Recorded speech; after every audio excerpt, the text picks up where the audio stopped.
তো আজকে একটা গল্প বলি শোনো। আগামীকাল অনেক কষ্ট করে, মানে কি বলবো, 7 সমুদ্র 13 নদী পার করে একদম বলতে গেলে, ঠিক আছে, বাড়ি এলাম। এলাম ভোর। হুম। সারা রাত ঘুম নেই, কিছু নেই। তো অনেক কষ্ট করে একদম ভোরবেলা এসে ঘর ঢুকলাম, ঠিক আছে। তারপরে কি হলো, একদম ভোর ভোর উঠে আবার সেই ঠান্ডা, কি ঠান্ডা বলো। উফ বাপরে, ওই ঠান্ডায় মানে চান টান করে অঞ্জলি টঞ্জলি দিয়ে এত সুন্দর করে সেজে গুজে ফিট ফাইন হয়ে আমি গেলাম ঘুরতে, ঠাকুর দেখতে। তো ভেরি নাইস, ঠাকুর দেখতে গেলাম। আমি গেলাম কাঁথি যাচ্ছি, ঠিক আছে, রামনগর থেকে গাড়ি ধরে আমি কাঁথি যাচ্ছি। তো বাবুকে আমি লাইভ লোকেশন সেন্ড করেছি যাতে উনি ওই বাসে উঠতে পারেন, ঠিক আছে। লাইভ লোকেশন বাবু দেখতে দেখতে আমার বাসের নাম বলে দেওয়ার পরেও, কালার বলে দেওয়ার পরেও, এমনকি মানে লাইভ লোকেশন দেওয়ার পরেও বাবু কি করলেন, আগের গাড়িতে উঠে পড়লেন। এবার তোমরাই বলো কিরম মাথাটা গরম হয় বলো। এত সেজে গুজে গিয়ে যদি উনি, মানে ওনার জন্য ওয়েট করতে করতে করতে করতে বাসে পাশের সিটটা ফাঁকাই রেখেছি পুরো 8 ঘন্টার উপরে, কাউকে বসতে পর্যন্ত দিইনি।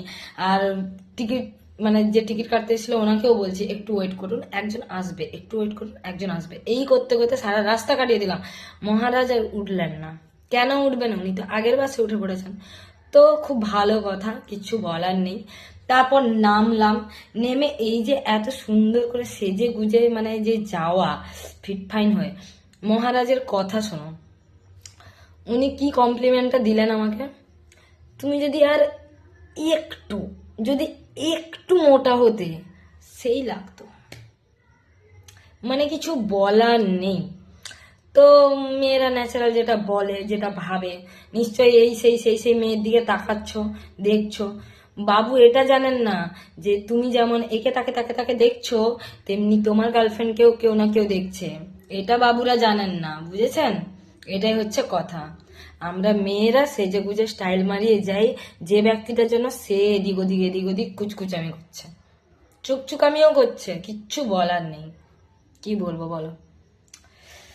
হ্যাঁ, আর মোটা হওয়া মনে হয় এই যুগে হবে না, মানে কিছু বলার নেই। যাই হোক, আর কি বলবো, ঘোরাফেরা হলো ভালোই। আমার মা আমাকে দয়া করে বলল এই স্টলটা নিয়ে যা, দেখ ঠান্ডা লাগবে হয়তো। বাসে সত্যি আসার সময় এত ঠান্ডা লাগছিল, মানে কি বলবো, বাল বেঁচে গেছি আমার মায়ের জন্য। কৃপা করেছেন আমার মা, আমার নিজের মা, ইয়েস, আমার মা কৃপা করেছেন, তাই এটা দিয়েছিল বলে আমি বেঁচে গেছি। এই হচ্ছে আমার আজকের গল্প, ঠিক আছে। তো আজকের মতন হ্যাপি হ্যাপি হ্যাপি সরস্বতী পুজো সবাইকে। খুব ভালো কেটেছে আশা করি সবার, আমার মোটামুটি ভালোই কেটেছে। ওকে, তো আজকের জন্য টাটা, গুড নাইট।